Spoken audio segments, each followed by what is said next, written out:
Boa noite a todos, queridos amigos e amigas do nosso Frater Joana. Com muita alegria, nós retomamos o nosso estudo, né? Hoje nós teremos a meditação com a nossa querida amiga Poliana. Tenho certeza que vai ser uma meditação maravilhosa. O Fábio vai apresentar para nós 2 capítulos do livro Desperte e Seja Feliz, que é Enfrentando Tentações e Reclamações Indevidas. Então, nós vamos estudar sobre esses 2 temas com o Fábio. E depois eu vou apresentar para nós um capítulo do livro Jesus e o Evangelho à Luz da Psicologia Profunda. Eu vou falar sobre perfeição. Então, eu passo a palavra para a nossa querida Poliana, para ela fazer para nós a nossa prece inicial. E já... Boa noite, amigos. Boa noite a todos. Boa noite a todos aí de casa que nos acompanham aí com os estudos do Frater Joana. É um prazer grande estar aqui juntamente com vocês. Então agora vamos elevar os nossos pensamentos à espiritualidade amiga, que ela possa nos conduzir nos trabalhos de hoje, que possamos buscar o entendimento, o esclarecimento dessa doutrina maravilhosa, que nos conforta, que nos traz equilíbrio e harmonia para o nosso espírito. Que assim seja, graças a Deus. Bom, nós vamos iniciar agora as nossas reflexões para que possamos aí buscar um relaxamento, buscar um equilíbrio, buscar tranquilizar o nosso corpo, a nossa mente, o nosso espírito. Então eu convido a todos nesse momento que possamos buscar uma posição mais confortável possível. Cada um aí buscando uma posição que lhe agrada, que pode ser sentado, que pode ser encostado numa cadeira, ou até mesmo deitado, se for de sua preferência. Tente agora, por algum tempo, deixar a sua mente vagar, buscando se desfazer das energias da semana, que possamos, neste momento, nos dar a oportunidade de elevar os nossos pensamentos ao alto e deixarmos sermos conduzidos para o equilíbrio e a harmonia. Então, relaxe as suas pernas, seus braços, seus ombros. Se preferirem nesse momento, cerrar os olhos, soltar a musculatura da face, deixar as mãos soltas. Nós vamos agora compartilhar uma tela com vocês. Vamos continuar inspirando profundamente. Expire, soltando o ar todo. Eu trouxe aqui uma reflexão. Quantas vezes nós pensamos em desistir, deixar de lado o ideal, os sonhos? Quantas vezes batemos em retirada, com o coração amargurado pela injustiça? Quantas vezes sentimos o peso da responsabilidade, sem ter com quem dividir? Quantas vezes sentimos solidão, mesmo cercado de pessoas? Quantas vezes falamos sem sermos notados, Quantas vezes voltamos para casa com a sensação de derrota? Quantas vezes aquela lágrima teima em cair, justamente na hora que precisamos parecer fortes? Quantas vezes pedimos a Deus um pouco de força, um pouco de luz? E a resposta vem, seja lá como for, em um sorriso, um olhar cúmplice, um cartão, um bilhete, um gesto de amor. E a gente insiste em prosseguir, em acreditar, em transformar, em dividir, em estar e em ser. Deus insiste em nós, Ele insiste em nos abençoar, em nos mostrar o caminho, aquele mais difícil, mais complicado, mais bonito. E a gente insiste em seguir, porque nós temos uma grande missão. A missão de sermos felizes. Vem comigo, vem nessa caminhada. Vamos ser felizes.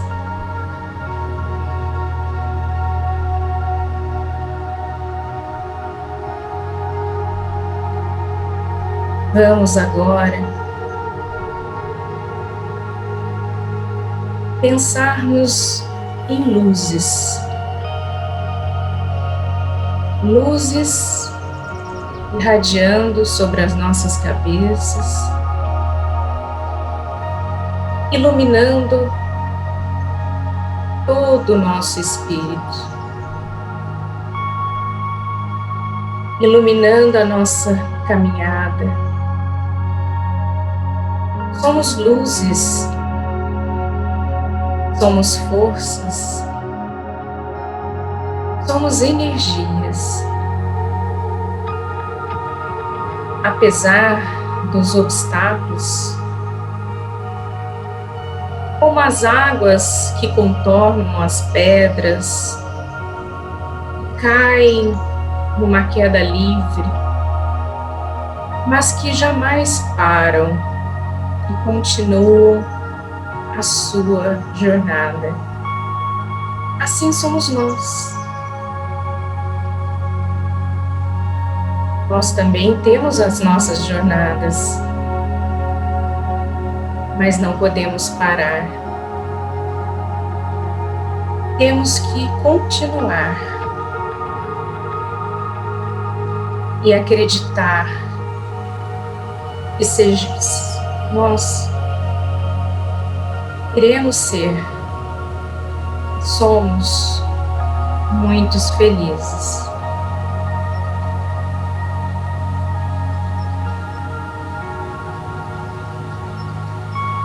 Que nossos pensamentos sejam sempre voltados ao bem.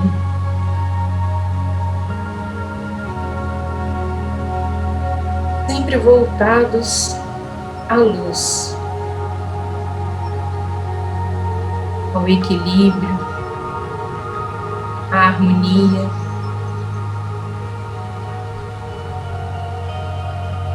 Que nenhum obstáculo nos detenha. Sejamos fortes.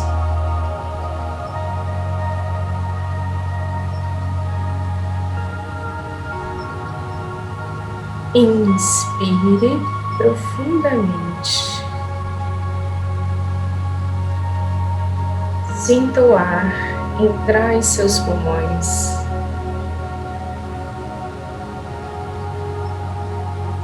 Expire.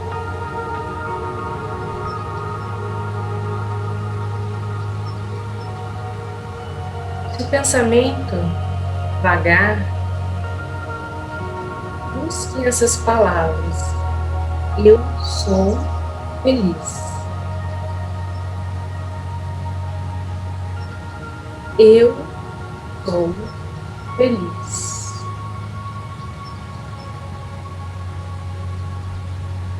Eu sou feliz.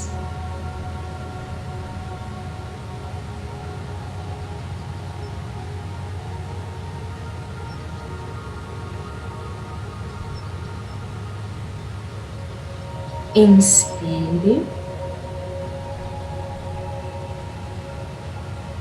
Expire.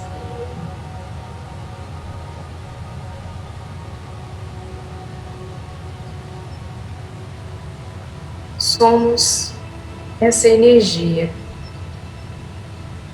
que transforma.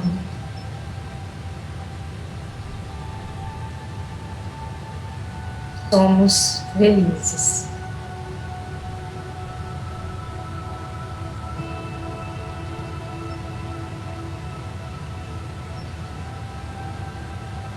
Muita paz a todos.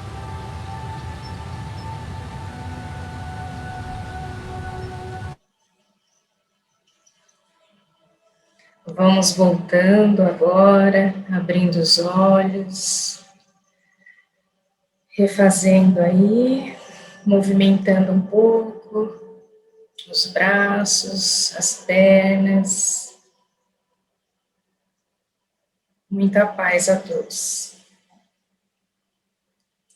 Que lindo, Polly. Obrigada. Lugar maravilhoso. Que bom que gostaram. Vocês viram que ela está tendo uma aurora boreal, né? Ali atrás. Acho que ela está tendo um plano espiritual, porque para conseguir fazer uma. Foi bom, foi muito bom, eu estou brincando, mas é apenas para fazer um elogio, foi muito bom mesmo. Excelente, muito bom. Fábio, se já quiser assumir a palavra então para iniciar o capítulo do Desperte Seja Feliz, fique à vontade. Ok, gente. Bom, primeiro, como eu havia falado antes, é sempre um desafio, Joana de Anjos, né? Para mim, sempre um desafio imenso, e porque a gente tentar entender exatamente o que a veneranda às vezes coloca não é tão simples assim, né? Buscar esse entendimento à luz da psicologia requer um esforçozinho sempre um pouquinho maior. Eu, infelizmente, ainda não consegui me desprender totalmente dos slides. Eu prometo a vocês que eu estou melhorando, mas ainda não consegui. Eu vou dividir com vocês aqui uma página com vocês.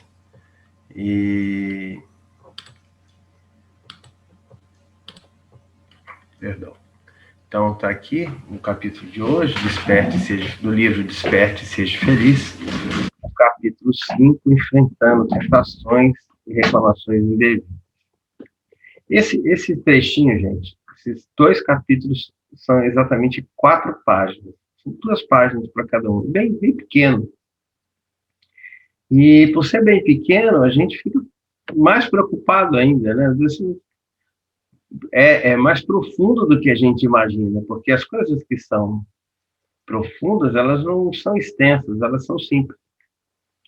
E aí eu peguei um trecho, só para vocês, a gente poder ler junto aqui, só para vocês terem uma ideia do quadro, né? Então, no capítulo 5, né? Perseguido, estivestes a ponto também de agredir. Acusado, experimentaste o desejo forte de revidar. Incompreendido, quiseste reagir com a mesma expressão. Abandonado, sentistes mágoa, que te sugeria esforço imediato. Difamado, viste a oportunidade de investir contra os teus detratores, desmoralizando-os. Enfermo, foste quase vencido pelo desânimo. aturdido. Experimentaste o vinagre da amargura. Traído, percebeste que a solução seriam as acusações ácidas. E ela continua mais um trechinho. Esbordoado, pela indiferença, querias devolvê-la com rancor. Apontado pela ironia e pelo descrédito, por pouco não sucumbistes ao quebrado. Felizmente, as tentações não te deixaram piorar o quadro.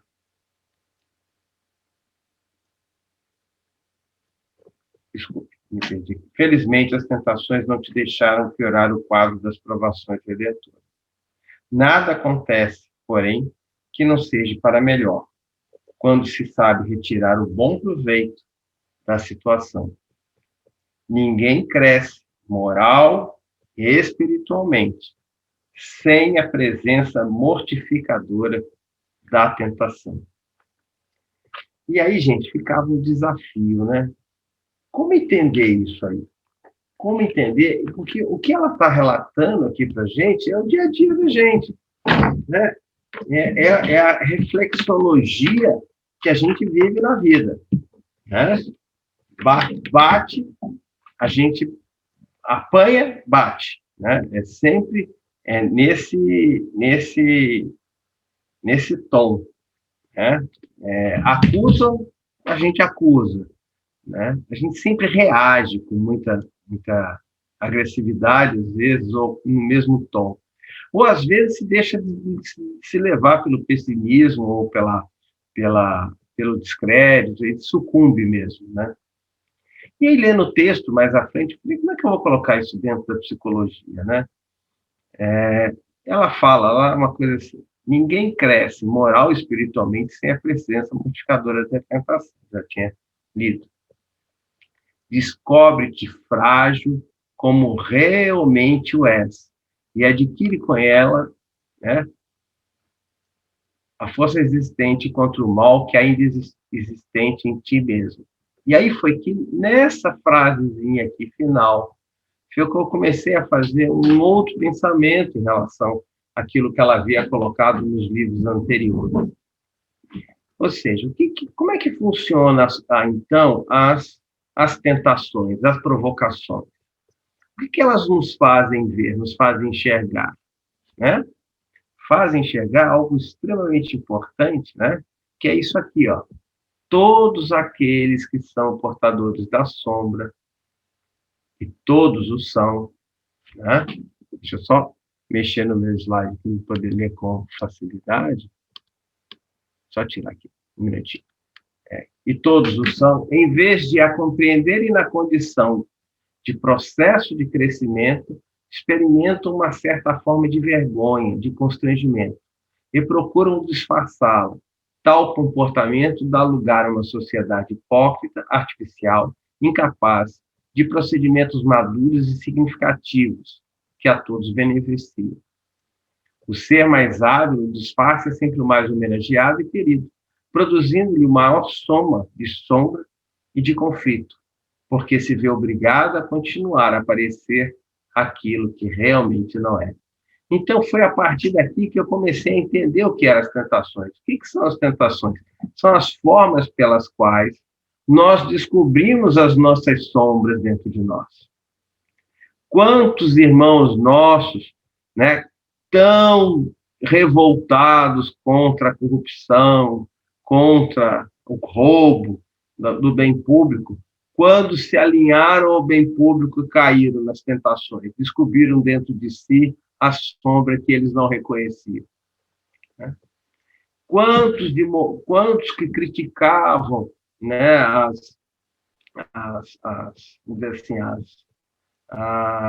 os comportamentos alheios, né, na ordem dos relacionamentos, também caíram nas tentações, né,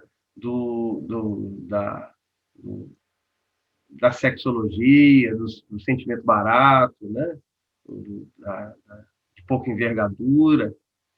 Então, a tentação, na verdade, ela é o elemento que nos identifica a sombra dentro de cada um de nós. Por isso que nós vamos ter que viver com tentações por muito e muito e muitas reencarnações, porque sem ela nós não vamos descobrir realmente quem somos. Não temos como fazer esse processo. Por quê? Porque o nosso ego se veste dessa persona, né, como ela havia colocado naqueles arquétipos desse livro muito bom, Psicologia da Gratidão, e aqui também no Refletindo a Alma, ela fala isso de uma forma bem interessante. O ego ele vai vestir a roupa da persona. Então, Fábio, médico, espírita, né, cheio estabelece um comportamento que a sociedade aplaude, e ele se aplaude dentro desse processo, mas, ao mesmo tempo que ele se veste, ele também se esconde de si mesmo. Quem nos desnuda são as tentações, né? Então, por isso, talvez, que tenha esse capítulo bíblico, né, que Jesus foi tentado, né? Do ponto de vista espiritual, acho isso muito pouco provável que nós tivéssemos aqui alguma coisa que tentasse Jesus, mas do ponto de vista material é importante entender isso, porque nós, enquanto matéria, enquanto ele viveu ali naquele corpo físico, somos todos suscetíveis a tentações. Talvez fosse isso que ele quisesse dizer, olha, enquanto no corpo físico, devido à inferioridade em que vocês vivem, a tentação é uma necessidade. Mas ele também mostrou que a resistência a ela é possível, né? Se a tentação é material, a sua resistência é divina, né? A sua capacidade de vencer isso, né? Existe uma pergunta do Livro dos Espíritos, que inclusive o Rossano Pires gosta muito de citar, em que perguntado aos espíritos se nós por que nós somos tentados, né? Por que os espíritos sofrem tantas tentações, né? Se nós temos como resistir, se existe uma tentação, um arrastamento para o mal irresistível, ele coloca não. Até muito pouco vocês realmente precisam de um pouco de boa vontade. Mas não é tão simples assim, porque o que nos faz cair em tentação? Nos faz o gozo que ainda temos por todas aquelas situações normalmente animalescas, materiais que nós ainda vivemos, né?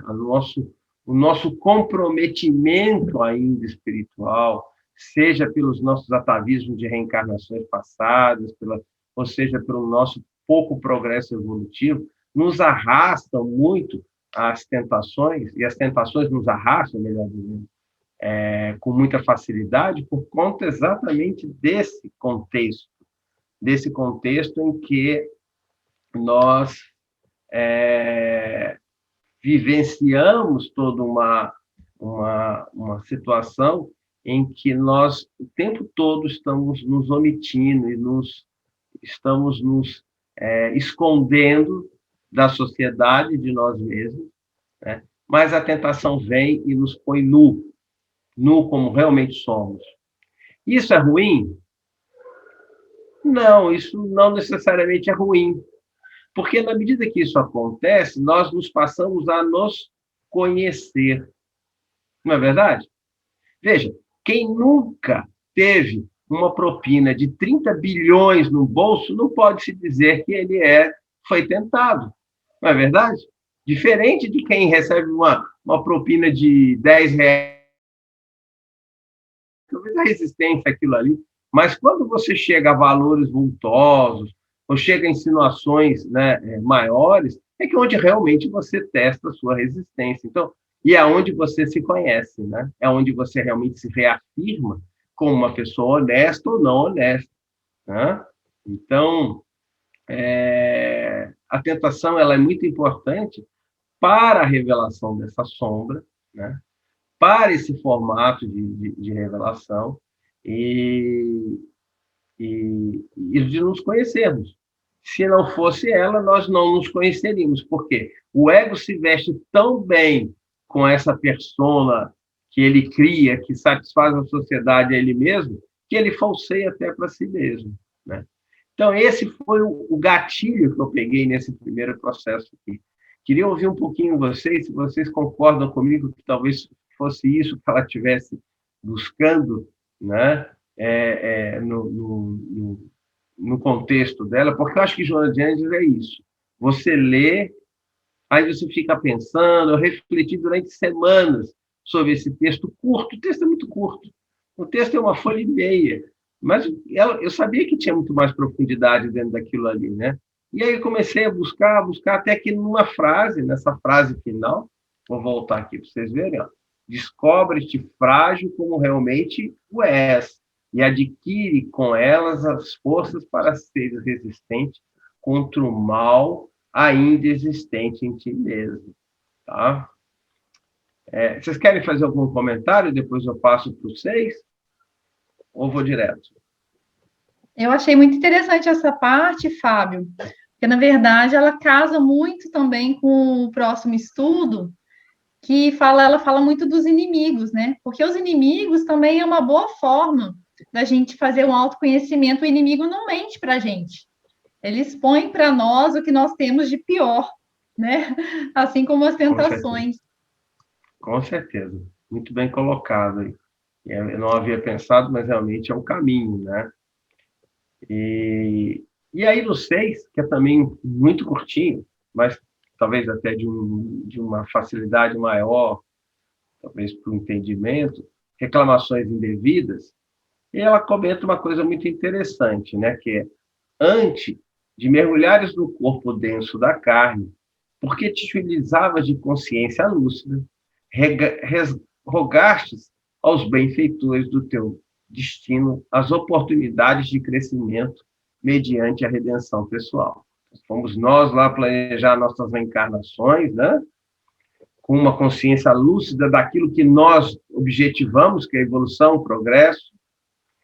E por mais te possa surpreender agora, naquele ensejo, suplicaste a presença da aflição, vez que outra, da enfermidade, periodicamente, dos testemunhos morais frequentes, de modo que a consciência não se esquece da fragilidade da vida física, nem da peculiaridade evolutiva do homem, que ocorre quase sempre através da dor. Ou seja, fomos nós lá, né, buscar esse instrumento, né, para fazer o nosso processo evolutivo. E provavelmente nos achando, não, uma reencarnação só, me põe nesse meio aí que eu vou dar conta, eu vou reverter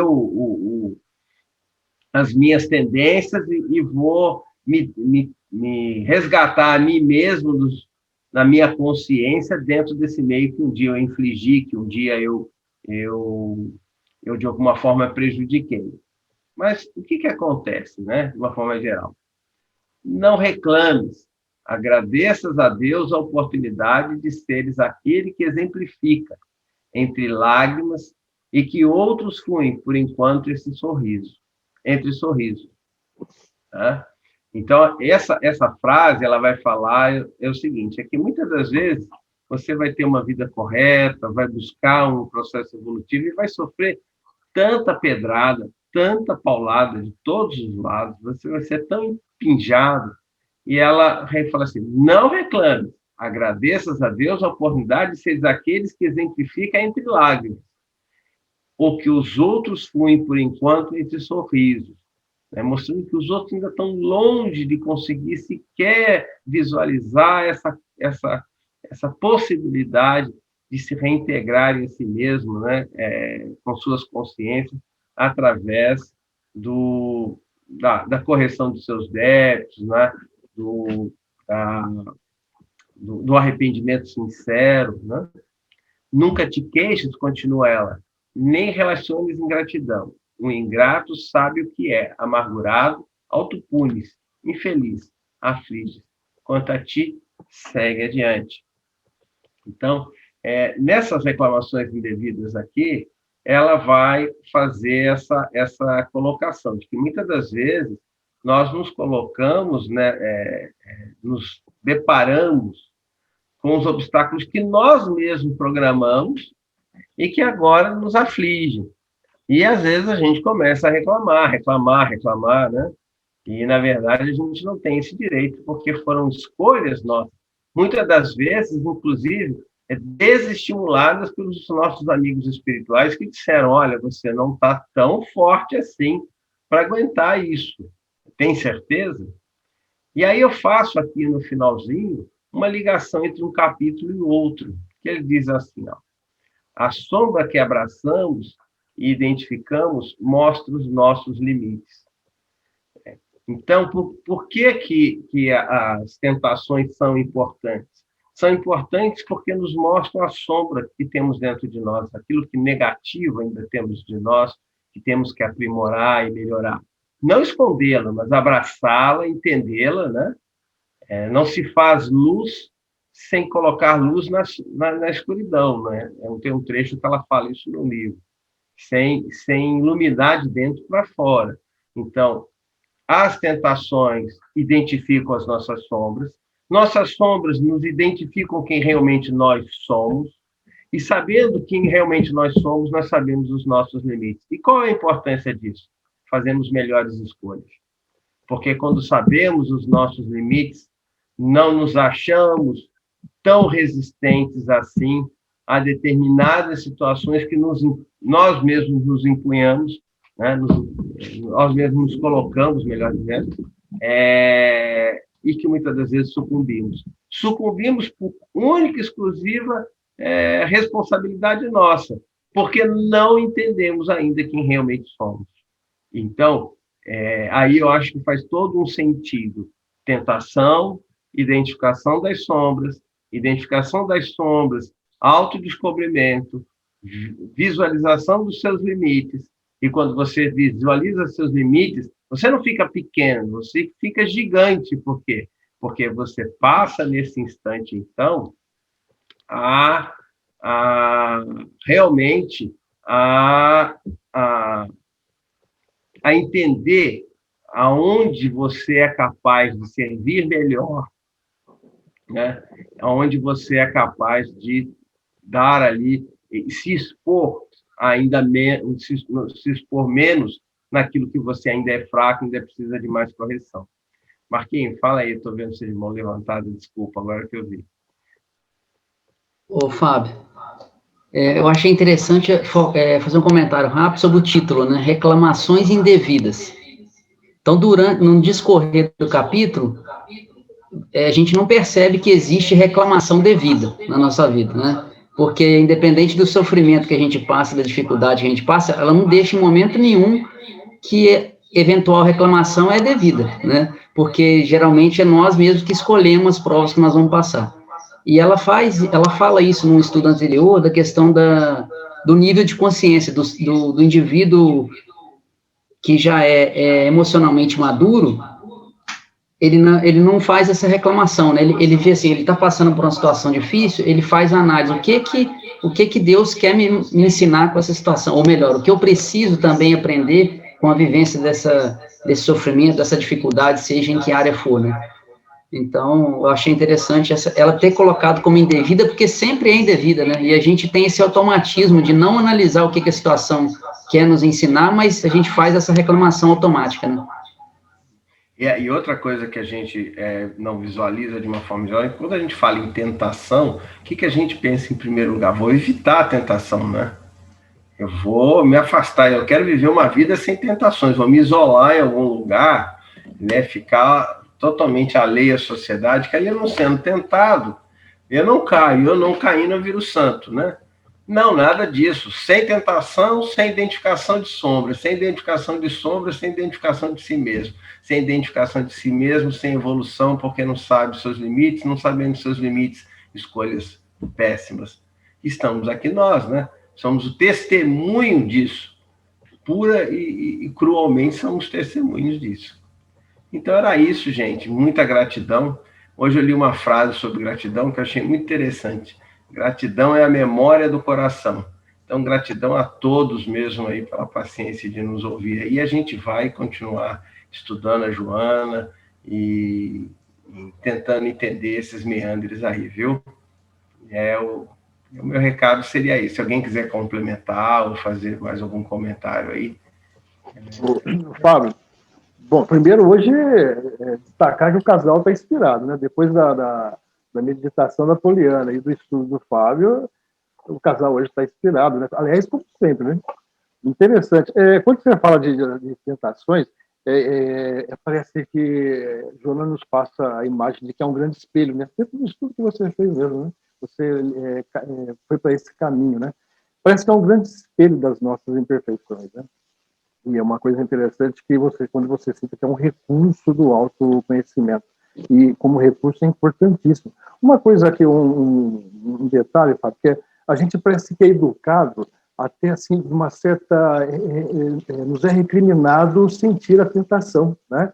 Olha, você não pode sentir isso. Não, pelo contrário, a educação, acho que desde sempre deveria ser, não, sabe o que você está sentindo? Você está sentindo isso, né?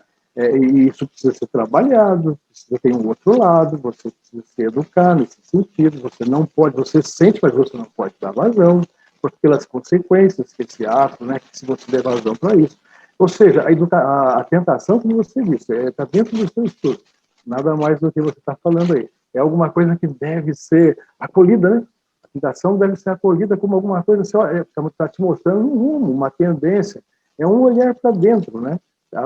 É um material importante a ser corrigido. Né? Ninguém tem tentação daquilo que não está dentro. Né? A gente só é tentado daquilo que realmente está dentro, daquilo que está no nosso inconsciente. E quando a gente se sente tentado, é alguma coisa, é um espelho dizendo, Nélio, isso está dentro, precisa ser trabalhado. Nélio, quando nós já vencemos determinadas situações, então aquilo não é mais uma tentação. Né? Eu tenho pacientes, por exemplo, que são muito disciplinados e são diabéticos. Você pode colocar doce, tortas, pode colocar o que for, aquilo para eles não faz a menor diferença. Eu tenho outros como eu que você não pode nem falar nessa palavra doce que já sai atrás para correr.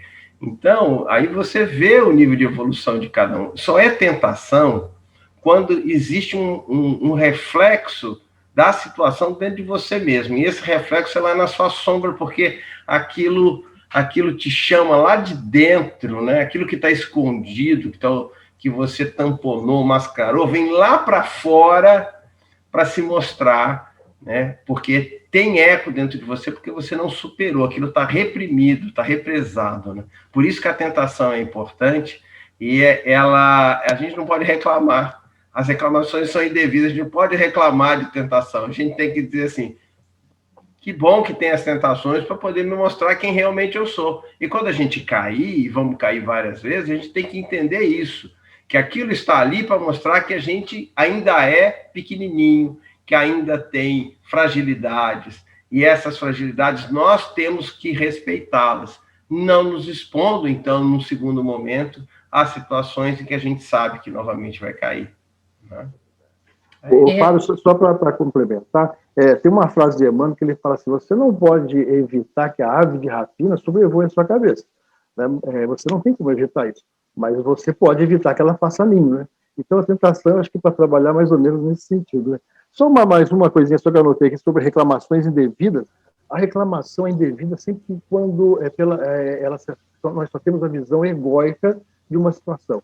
Né? Quando a gente cresce estruturando o ego, a gente começa a ampliar a visão do fato, da situação, a gente deixa de reclamar porque a gente entende e vê o lado positivo de uma situação que seja negativa. Né? Eu lembro até o extremo, aquela passagem de Paulo, quando Paulo foi condenado à morte, o soldado veio com a espada para decepá-lo, né? E aí o soldado, diante da autoridade moral de Paulo, o soldado tremia com a espada.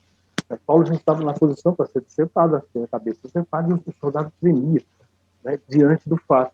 E Paulo poderia reclamar, poderia ser um momento de reclamação. Paulo fala para ele assim, olha, cumpre o que você tem que fazer, sua função, mas eu tenho pena, porque você vai voltar para os seus.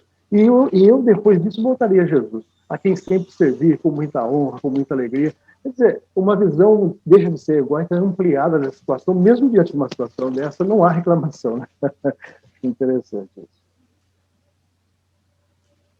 E como que essa questão da reclamação, ela é viciosa em nós, né? A gente tem mania de reclamar de tudo. Aí eu lembro até daquele personagem daquela hiena, né, da Hanna-Barbera, eu acho que é, ó céus, ó vida, né, a gente, se o sol tá forte demais, a gente reclama, se chove, a gente reclama, então a gente reclama para tudo, né, então a gente tem que se vigiar nisso daí, né, em relação às reclamações, porque passa a ser uma coisa viciosa, né, a gente acaba viciando em reclamar, né, então a gente tem que ter cuidado com isso. Júnior, deixa eu tentar você um pouco aí. Tá bom. Estou sentindo que o Júnior está querendo falar. Estou tentado, né? Bem, né, na realidade, só existe a tentação porque ainda não existe aquisições morais, né? Não temos aí essas conquistas morais. Por isso ocorre ainda o processo de tentação. No momento em que nós já tivermos as virtudes, as qualidades morais bem desenvolvidas, nós não vamos estar tentados a mais nada, porque nós já vivemos o bem pelo bem e já temos a plenitude de todas as virtudes, de todas as qualidades. Mas nós ainda não temos, portanto, nós passamos por essas tentações no sentido de desenvolvê-las, né? Como é que nós vamos adquirir a paciência se não tiver alguém que possa nos testar, né? Como é que nós vamos desenvolver a tolerância, né, se não houver episódios, situações que propiciem, que facilite o desenvolvimento da nossa tolerância, né? Acontece que no momento em que nós estamos sendo testados, nós reclamamos, né? Aí está o link entre esses dois capítulos.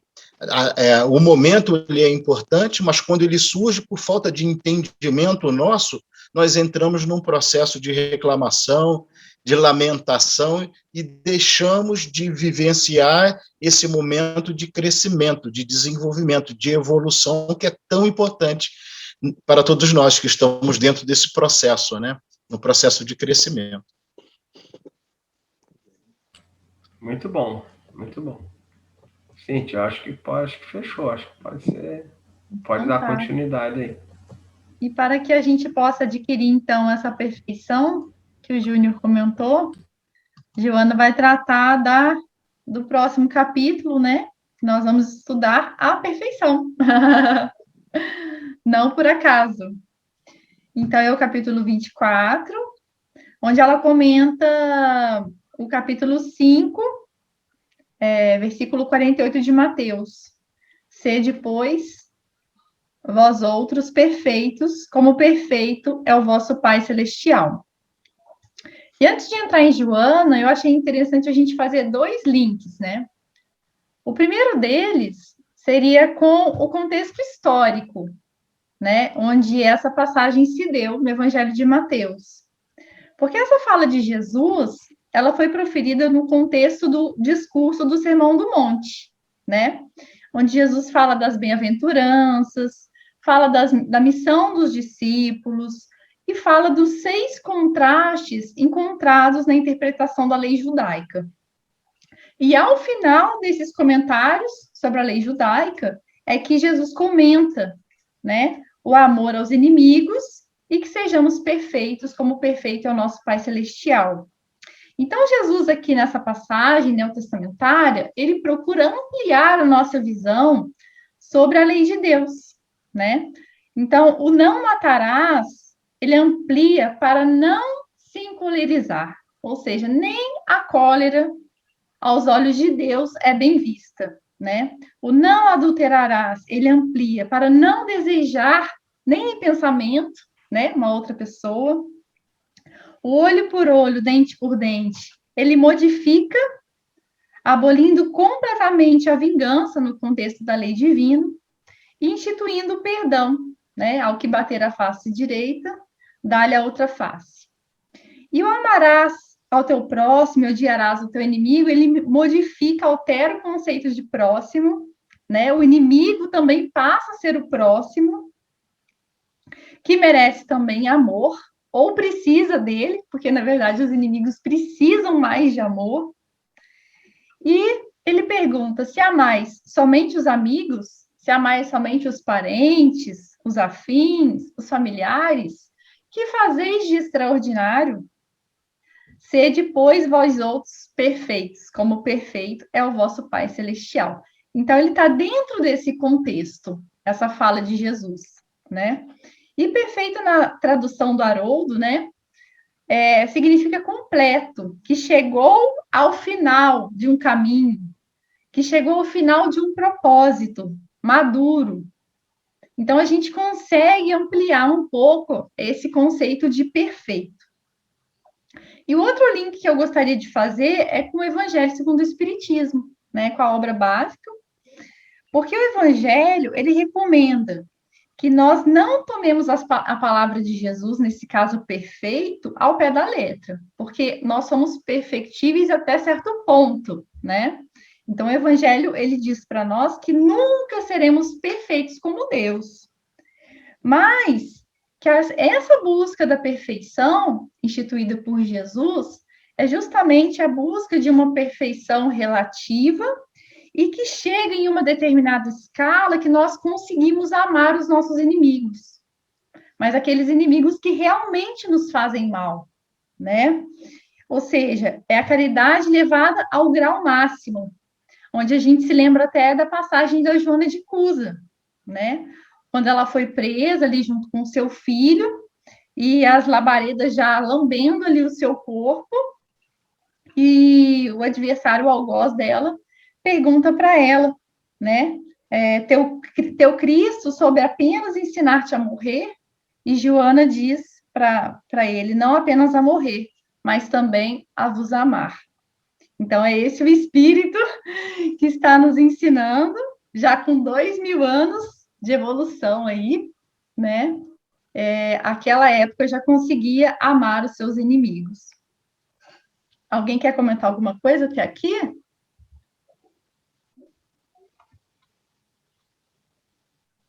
Posso seguir? Pode então, sim, Cíntia. Pode... Oi? Não, pode seguir, pode seguir. Tá. Então, a Joana de Ângeles, ela começa o capítulo dizendo para nós que as nossas lutas, elas são incessantes, em centenas e centenas de reencarnações. E para nós nos livrarmos, né, da nossa sombra, do nosso primarismo, a nossa chispa divina precisa mergulhar no vaso carnal diversas centenas e centenas de vezes, né? Isso nós já aprendemos muito bem com o Espiritismo. E cada experiência, né, na saúde, na doença, na riqueza, na pobreza, nas diversas dificuldades que nós enfrentamos em cada experiência, nós adquirimos um pouco mais, né, de consciência, né? Um pouco mais de discernimento entre o bem e o mal, né? Essa ampliação de consciência vai acontecendo a cada reencarnação. Então, nós vamos aí de uma consciência completamente materialista, onde a sombra elege, por exemplo, a fama, os títulos, o patrimônio, o prazer e outros objetivos em sentido horizontal, né? A Joana trata muito dessa consciência de sono sem sonhos, ou seja, é só a horizontalidade, né? E essa consciência vai se ampliando até que ela se torne totalmente espiritual, desperta, que é a chamada consciência cósmica, né? 100% conectada já com o Criador, né? A consciência 200G com Deus. Então, nós vamos chegar lá um dia, se Deus quiser. Então, é importante ter em mente, o Emmanuel fala para nós, né? Que a vida, ela não nos exija atitudes sensacionais, porque muitas vezes a gente pode pensar que por sermos espíritas, né, por estarmos estudando, que nós temos que ter atitudes heróicas, sensacionais, né? E ele diz que, na verdade, esses espetáculos de grandeza espiritual ainda não estão ao nosso alcance, né? Porque ele fala assim, não te creias capaz de trair o espírito de sequência que rege todas as forças e todas as tarefas da natureza. Então, nós temos, como o Fábio falou, nós podemos fazer muito, mas não tudo, né? Nós estamos ainda no caminho. E nós que já possuímos algum grau de maturidade, né, de espiritualidade, estamos tentando entender e absorver os ensinamentos de Jesus, né, o que eles nos pedem é que nós ofereçamos o melhor de nós, em todas as situações, né, a bondade como norma de ação e a nossa submissão integral às leis do Senhor que nos rege os destinos.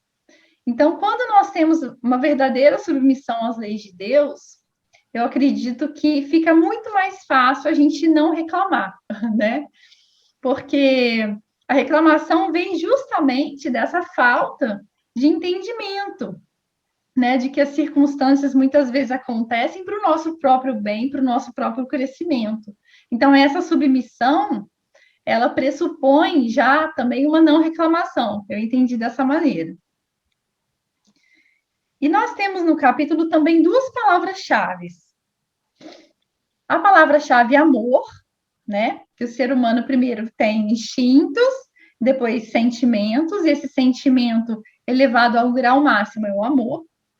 E a segunda palavra-chave seria discernimento, né? Porque quanto menor o nível do sentimento, menor é o grau de discernimento, ou seja, o indivíduo preso ainda aos instintos, por exemplo, o instinto de medo, ele tem pequeno grau de discernimento, que é a diferença do bem e do mal. De maneira que ele acredita, por exemplo, que a sua legítima defesa da honra, legítima defesa do patrimônio, permite a retirada de um outro ser humano da vida de uma outra pessoa. E, pelo contrário, quanto maior o nível do sentimento, chegando ao grau máximo do amor, maior é o seu nível de discernimento e mais ampliada se torna a sua consciência, né? Seu discernimento do bem e do mal. De maneira que quem ama nunca tiraria a vida de um outro ser humano, mesmo que a sua própria vida esteja em risco, né? E aí ela comenta o que nós devemos fazer para desenvolver, então, os nossos sentimentos, o nosso sentimento até que chegue ao amor. Sacrifício e abnegação. Não tem outro caminho, né? Porque o ego, ele é uma força centrípeta, né? Ele é uma força para nós. Então, sou eu primeiro, né? Primeiro os meus interesses, eu em primeiro lugar. E o self já é uma força de elevação, né? Que deseja a nossa ascensão, a nossa iluminação, a libertação dos nossos vícios, de egoísmo, né? De orgulho. E ele acaba ficando muito tolhido na sua atuação por causa do nosso ego, do nosso personalismo, né? O ego elege o prazer e o self nos chama ao dever. E nesse embate, normalmente, na nossa sociedade, né? Assim como nos tempos ainda de Jesus, o ego normalmente vence, né? Daí a necessidade do nosso estudo, do nosso esclarecimento, da nossa vigilância sobre os nossos pensamentos, sobre as nossas ações, sobre as nossas reações, né? Todos esses, os princípios ensinados por Jesus, eles precisam estar inseridos na nossa vivência, né? E Humberto de Campos tem uma historinha muito engraçadinha nesse livrinho aqui, chama Luz Acima. E é uma história, assim, muito do nosso dia a dia, assim, sabe? Eu achei fantástica a história. Tinha um homem, né? Ao seu lado tinha o gênio do bem e o gênio do mal, né? Ambos tentaram ali provocar o homem para que ele fosse para um lado ou para o outro, né? O gênio do bem, primeiro ele veio fazer a oferta para o homem, né? Então, olha, eu vou te abrir o caminho para a luz eterna, eu vou te levar a sublimes culminâncias, você vai integrar o séquito do Senhor, né? O planeta vai se libertar da peste, da fome, da guerra, e o paraíso vai brilhar no planeta Terra. Então, ele ficou muito feliz. Só que aí o gênio do bem continuou. Para isso, tem algumas condições. Você vai precisar ficar feliz quando for desprezado. Você vai servir sem descanso. Nunca vai reclamar recompensa. Vai ajudar a todos os necessitados do sofrimento. Você vai se alegrar com a prosperidade dos seus amigos, né? Você nunca vai se deter sobre as imperfeições alheias, vai confiar no Senhor de modo invariável, não pleitearás o incenso bajulatório, por aí vai. Vai, falou, vai desculpar centenas de vezes diariamente, nunca vai perder tempo na curiosidade vazia, tal, colaborar no bem de todos. E o homem foi diminuindo, né? Foi murchando. E aí veio o gênio do mal. O gênio do mal falou: não, não é nada disso. Ó, não se preocupe com os ideais superiores. As estrelas são maravilhosas lâmpadas no firmamento, mas são inalcançáveis. Alarga a tua gaiola e põe as almas desprevenidas dentro dela. Jamais perdoes, porque perdão é fraqueza. Antes de ser bom, preocupa-te primeiro em não ser tolo. A renúncia é a arte dos covardes. Se alguma bomba te ameaça o domicílio, trata de colocá-la na porta do vizinho. Nunca te sacrifiques por ninguém. E aí ele vai continuando, né? Tal.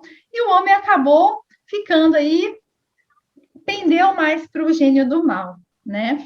E o gênio do mal, se sentindo feliz ali, vitorioso, né?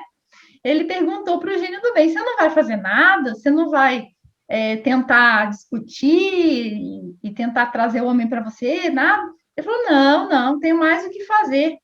Não me cabe despender as horas em contendas inúteis. O assunto, porém, não está liquidado. Se o gênio da dor não passar por aqui em breves dias, voltarei mais tarde em companhia do gênio da morte. Então, eu achei fantástica essa história, porque somos nós, né? Entre as situações egóicas e as situações que nos elevam, muitas vezes nós sucumbimos. Alguém quer comentar? Perfeito, adorei a história, viu? Muito boa, Cíntia. Dentro do capítulo da Joana, tem uma passagem desse capítulo que é bem interessante, que ela coloca em relação ao amor ao próximo, né? É recomendado e pode ser definido como companheirismo, solidariedade no sofrimento e na alegria, amizade nas situações embaraçosas, capacidade de desculpar-se sempre, produzindo uma vinculação afetiva que suporte os atritos e os conflitos típicos de cada qual. O amor liberta aquele que cativa. Então, achei interessante essa colocação aí da Joana em relação ao amor ao próximo, né?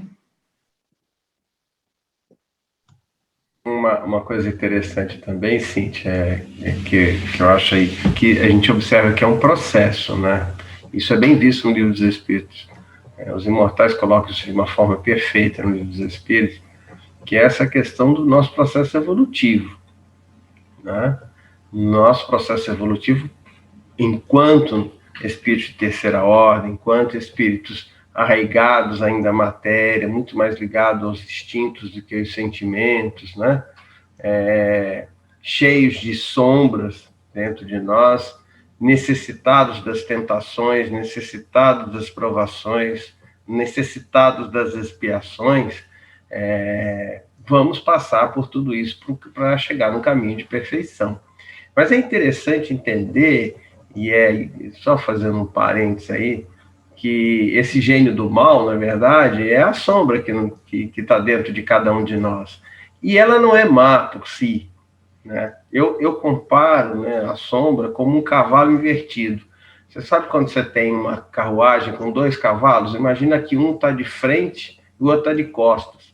O problema, ele tem energia, ele tem força, ou seja, dentro da sombra, dentro do lado negativo que nós dispomos dentro de nós, existem coisas que, quando esclarecidas, quanto a luz do conhecimento chega e transforma de alguma forma o indivíduo, ele consegue conduzir toda aquela energia para um outro caminho, para um outro lado. E aí eu fiquei pensando no seguinte: imagina um indivíduo, tá, que tem uma reencarnação, mas naquela reencarnação ele foi tido quase como um santo, mas era um santo de pau oco. Por trás das da sua vida aparente, da sua vida de persona, ele era um indivíduo, assim, em que a sombra predominava de uma forma bem ampla. Apenas ele tinha essa aparência. Agora imagine um outro indivíduo que, por falta de esclarecimento, por falta de conhecimento, era a depravação em pessoa. Santo Agostinho, por exemplo, vamos logo no exemplo físico, né? Dono de prostíbulo e por aí vai. Mas, no entanto, é um indivíduo que, assim, jamais se falseou a achar que não era aquilo, tudo de ruim que tinha. Quando ele é esclarecido, né, conhecereis a verdade, ela vos liberta, né, quando ele vê que o caminho que ele está seguindo é o caminho errado para a felicidade, para o progresso, ele vira e transforma toda aquela energia, né, em que ele desprendia para um sentido totalmente diferente, e faz, às vezes, um processo de transformação moral e transformação evolutiva muito mais rápido que o santo de pau oco, né, do que o outro que a gente, assim, julgava teoricamente num processo evolutivo que não tinha, né? Então, só para mostrar que essa complexidade nossa no nosso processo de evolução, na busca da perfeição, na busca de ser completo, ninguém vai ser completo enquanto não abraçar essa sombra e iluminá-la, para que ela seja o artefato de força que te empurra, que te leva ainda mais para frente. Não tem como, né? Então, é só para mostrar essa complexidade aí, tá bom? Mas muito bom capítulo, muito bem colocado. E só para finalizar, a Joana coloca para nós a questão do amor aos inimigos, né? Que muitas vezes é interpretado como uma ternura, né? E não é isso, né? Ela coloca não retribuir a ofensa, ou seja, a gente não discutir, não tirar satisfação, né? Não detestar a pessoa, não conduzir a pessoa no pensamento. E a raiva, muitas vezes, é uma emoção que surge, mas a raiva não é uma emoção duradoura, ela passa. Mas o que fica depois da raiva, né, que é muitas vezes a mágoa, o ódio, o rancor, né, a ojeriza. Então, esses sentimentos, né, que vão sendo mastigados, ruminados, né, isso realmente é que nos faz muito mal, né? Então, o amor aos inimigos é justamente você se libertar desse sentimento, não carregar a situação e aquela pessoa que te fez mal dentro de si, né, dentro do seu coração. Quem faz o mal não carrega a vítima, mas muitas vezes a vítima carrega dentro de si o ofensor, né? E ela coloca também que os pequenos embates que nós temos no dia a dia, muitas vezes são a nossa pedra que a gente tropeça. Porque nos grandes acontecimentos, normalmente a gente está mais esperto, está mais lúcido, né? Mas as pequenas pedrinhas do dia a dia, os pequenos desentendimentos ali com o nosso cônjuge, com colegas de trabalho, no trânsito, né? Com os filhos. Então, esses pequenos embates, muitas vezes a gente acaba esquecendo também da questão da bondade, né? Da paciência, da tolerância. Então, na subida cristã, a gente não tropeça na pedra grande, muitas vezes. A gente tropeça no pequenininho, né? A pedrinha entra ali no meio do dedinho e começa a te ferir, né? Então, eu achei muito interessante essa questão. Porque se a gente não exercita a paciência, né?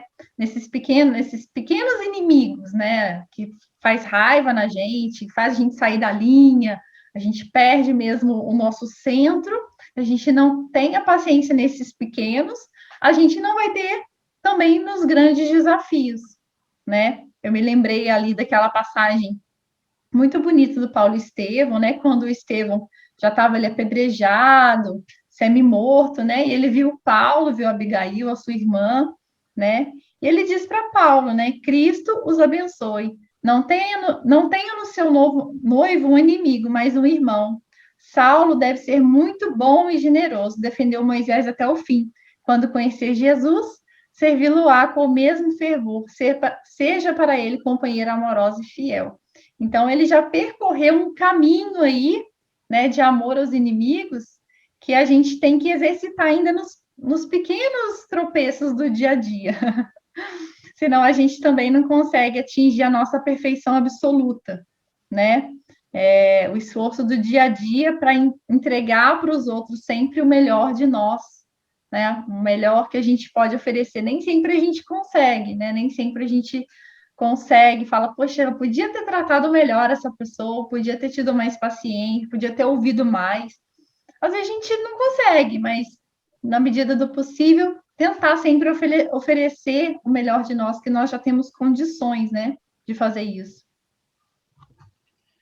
Ô, Cíntia, você falou duas palavrinhas aí que me chamam muita atenção, né? Sacrifício e abnegação, né? Realmente, sem o sacrifício, nós não vamos conseguir desenvolver nada. Sacrifício aí dos nossos interesses, do nosso tempo, em detrimento de alguém, de ajudar alguém, de socorrer alguém, né? Então, são valores que nós precisamos ter em mente, que precisamos desenvolver para as conquistas. O tema é perfeição, né? Para que a gente possa conquistar, né, valores importantes, valores morais, né, no sentido da nossa evolução, da nossa perfeição espiritual, né? Então, a ideia de que tudo exige, sim, porque nós estamos ainda vivendo esse momento, né? O momento da renúncia, né?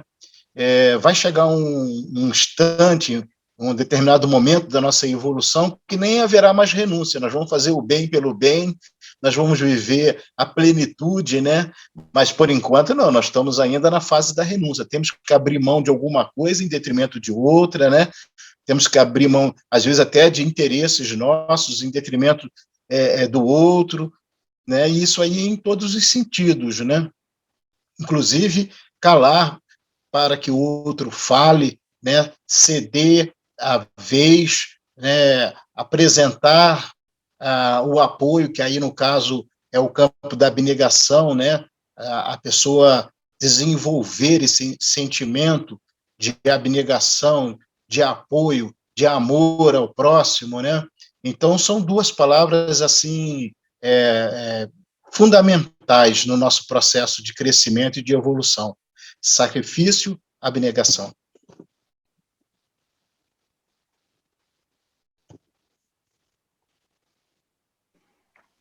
Cíntia, quando você fala do Paulo, você me fez lembrar o exemplo que o Fábio nos trouxe, né? O Paulo foi o cavalo virado, né? O Fábio. Estevão já enxergava isso, né? Estevão já enxergava. No dia que ele virasse o seu entendimento, né? Tivesse um outro norte, ele seria muito útil. Uma coisa interessante, parabéns pelo estudo, viu? Quando você fala da perfeição, parece que aquela simbologia da rosa, né? Do botão de rosa, o gênio do bem, ele parece que tem aquela paciência de quem enxerga um botão de rosa, né? Quem quer desfrutar da beleza, do perfume da rosa, tem que ter muita paciência com o botão, né? Porque se não tiver esse tempo, nem o botão e nem a rosa. Então, acho que é bem isso, né? E quanto ao ritmo, apesar dele ser lento, ele não deve ser adiado, né? São duas coisas diferentes. A lentidão é uma coisa que faz parte da nossa vida. Nós vamos progredir num ritmo bastante lento, né? E tenhamos paciência com isso.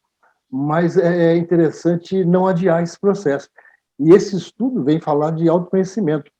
O quanto antes iniciarmos esse autoconhecimento é importante, né? Então, são duas coisas diferentes. A lentidão do processo, mas vamos dizer assim, ele se torna de alguma forma urgente que se inicie, né? Para que a gente, o quanto antes, tenha esse cavalo virado, né, Fábio?